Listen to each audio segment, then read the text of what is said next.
नवनियुक्त राज्यमंत्री रवींद्र चव्हाण हे वादाच्या भोवऱ्यात सापडलेले आहेत, कारण राज्य मंत्रिमंडळाचं नवं खाते वाटप मुख्यमंत्री देवेंद्र फडणवीस यांनी अद्याप जाहीर देखील केलेलं नाहीये। मात्र त्याआधीच गृह आणि कारागृह खात्याचे राज्यमंत्री म्हणून रवींद्र चव्हाण यांनी आपलं स्वतःचं खाते वाटप जाहीर करून टाकलेलं आहे। त्यामुळे नवनियुक्त राज्यमंत्री वादाच्या भोवऱ्यात सापडलेले आहेत। सुहास रेळेकर आपले प्रतिनिधी आपल्याबरोबर आहेत। सुहास, काय लिहिलंय बॅनरवर?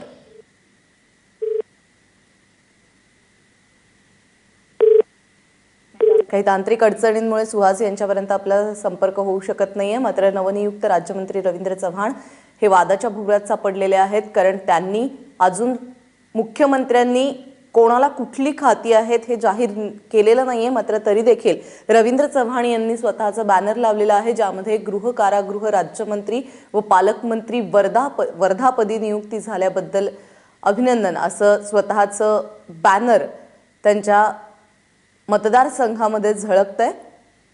डोंबिवलीचे आहेत रवींद्र चव्हाण आणि एक नवीन चेहरा, सरप्राइझिंग नाव या विस्ताराच्या वेळेला समोर आलेलं होतं। मात्र तेच नाव आता वादाच्या भोवऱ्यात सापडलेलं आहे। सुहास रेळेकर आता आपल्याबरोबर आहेत। सुहास, हे बॅनर पाहायला मिळतंय, कुठल्या परिसरात बॅनर आहे, कधीपासून लागलाय आणि या सगळ्या संदर्भात चव्हाणांशी काही बोलणं झालंय का?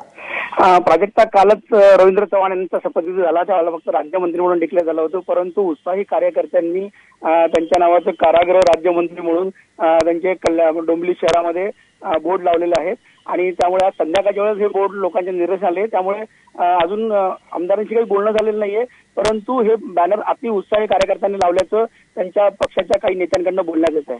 प्राजक्ता, सुहास, धन्यवाद या सगळ्या माहितीबद्दल। त्यामुळे कार्यकर्त्यांचा उत्साह आता मंत्र्यांच्या अंगाशी येऊ नये म्हणजे झालं।